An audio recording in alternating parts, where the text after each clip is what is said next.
Student, 12th standard chapter 4 ல example 4.20 evaluate sin of sin inverse of 3 by 5 plus secant inverse of 5 by 4 ஓட value find பண்ண சொல்றாங்க.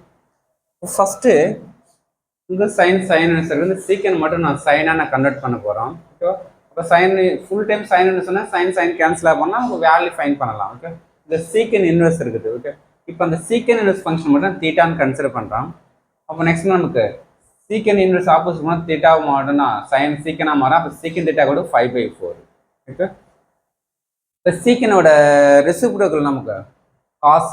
Okay, அப்போ cos theta equal to நமக்கு இது என்னரும் ரெசிப்ரோக்கலா மாத்தா அப்புறம் 4/5 மாறும். secant மாத்தானா நான் cos, அது ரெசிப்ரோக்கலா மாத்தினா இது நான் அது வேல்யூ நான் 5/4 எப்படி கன்வெர்ட் ஆகும் 4/5 கன்வெர்ட் ஆகும். ஓகே ஓகே, இப்போ cos என்னன்னா அட்ஜசன்ட் சைட் பை ஹைபோதீஸ் சொல்ல நமக்கு ஒரு ரைட் ஆங்கிள் ஃபார்ம் பண்ணுறோம். ஆப்போசிட் அட்ஜசன்ட் சைடு மாதிரி ஹைபோதீஸ். இது நமக்கு என்ன 4 தெரியும், இது 5 தெரியும். இப்போ ஆப்போசிட் கண்டுபிடிக்கிறோம். அதுக்கு என்ன யூஸ் பண்ணுறோம், பித்தாகரஸ் தியரம் யூஸ் பண்ணுறோம். AC square equal to AP square plus BC square. AC ஸ்கொயர்னா நமக்கு 5 ஸ்கொயர் பண்ணால் 25, AP ஸ்கொயர் வேல்யூ ஃபார்ம் பண்ணணும். BC வந்து 4 ஸ்கொயர் பண்ணால் 16, 16 ஆப்போசிட் பண்ணால் மைனஸ் AC ஸ்கொயர். இப்போ 9 ஸ்கொயர் ரூட் என்ன வரும் 3, அப்போ ஆப்போசிட் என்ன வரும் 3.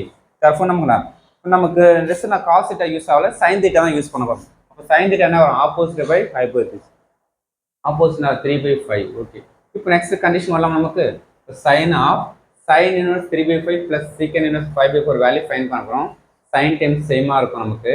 இப்போ சைன் ஆஃப் 3/5, இப்போ 3 வந்து 5 டிவைட் பண்ண முடியும் சொல்கிறோம் 0.1 1ஓட பிலோ வேல்யூ தான் இருக்கும். 1 -1க்கும் 1க்கும் இந்த இன்டர்வல் தான் வேல்யூஸ் இருக்கும். ஓகே, அதே சேம் 5/4 டிவைட் பண்ணால் ரிசல்ட் வரும் 1 பாயிண்ட் சம்திங் வரும் நமக்கு 1 பாயிண்ட் சம்திங். அப்போ 1 பாயிண்ட் சம்திங் வரும், இது ரிஜெக்ட் பண்ணிடலாம். அப்போ இது மட்டும் கன்சிடர் பண்ணுவோம் 3/5 மட்டும் கன்வெர்ட் பண்ண போதும். அப்போ இது 0. ஏன் ரீசன் ஒமிட் பண்ண ரீசன் தெரியுதா? ஏன் நமக்கு சைனும் காசு இருந்தாலும் -1 to 1 இன்டர்வல் நமக்கு எனக்கு இது டிவைட் பண்ண 3/5 பண்ணால் மேக்ஸிமம் 0 பாயிண்ட் சம்திங் ஆன்சர். அப்போ 1க்கு உள்ளே இருக்குது கம்பல்சரி வேல்யூஸ். ஆனால் 5/4 டிவைட் பண்ண 5/4 டிவைட் பண்ணால் நமக்கு 1 பாயிண்ட் சம்திங். அப்போ இது மட்டும் ரிஜெக்ட் பண்ணிட்டா அப்போ 0 ஆகிடும். அப்புறமே என்ன வரும், இப்போ நெக்ஸ்ட்டு இப்போ சைன் இன்வர்ஸ் ஆஃப் 3/5 நமக்கு இந்த ஃபார்முலா என்ன நமக்கு 2 times of sine inverse of 3/5 format இருக்குதா நமக்கு. அப்போ இந்த ஃபார்மேட் இருந்தால் இந்த ஃபார்முலா நம்ம யூஸ் பண்ணலாம். ஓகே, இப்போ நெக்ஸ்ட்டு இப்போ டிவைட் பண்ண 0 பாயிண்ட் சம்திங் கம்மல்னா நமக்கு இந்த 1/√2க்கும் -1/2 கம்பல்சரி இருக்கும். ஓகே, இப்போ கண்டிஷன் இல்லாமல் கிவன் என்ன வரும் கொடுத்துரு கொஸ்டினுக்கு இதுக்கு ஆன்சர் ஃபைண்ட் பண்ண போகிறோம்.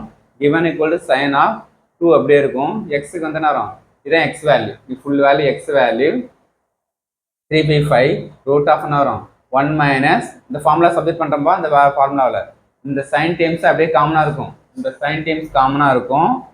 Next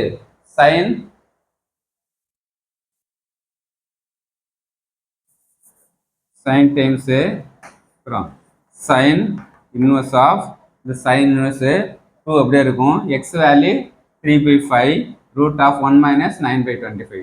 3 square per 9, 5 square per 25. The sin inverse அப்படியே இருக்கும் 2 and 3 6/5 root of 25 minus 9/25. 25ல 9 போச்சுன்னா 16/25. Next நமக்கு 16 root of 4/5. இப்போ next 6 into 4 24/25. sin inverse sin cancel ஆச்சுன்னா 24/5. இப்போ டிவைட் பண்ண வரும் கம்பல்சரி -1 to 1 என்றால கம்பல்சரி இருக்கும். ஏன்னா 0 பாயிண்ட் சம்திங் ஆன்சர் வரும். அப்போ நெக்ஸ்ட் நம்ம இந்த டிவைட் பண்ணால் வேல்யூஸ் இருக்கும். தர்ஃபை தான் நமக்கு என்ன வரும் ஃபைனல் ஆன்சர். ஏன்னா சைன் காஸ்ட்லாம் வரும் -1க்கு +1 இன்டர்வல் தான் இருக்கும். எக்ஸ்ட்ரா போயிடுச்சுன்னா ரிசல்ட் நமக்கு கம்ப்ளீட் பண்ண முடியாது இன்வெர்ஸ் ஃபங்க்ஷனில். அப்போ இந்த இன்டர்வல் தான் நமக்கு சைன் இருந்தாலும் காசாக இருந்தாலும் யூஸ் பண்ணணும். ஓகே, அப்போ 24/5 ஃபைனல் ரிசல்ட்டு. ஓகே, அப்போ கரெக்ட் ஆன்சர் நமக்கு. ஓகே, அப்போ நமக்கு ஃபுல் ஆன்சர் நமக்கு என்ன வரும் 24/5 தான் நமக்கு final answer. Okay, thank you student.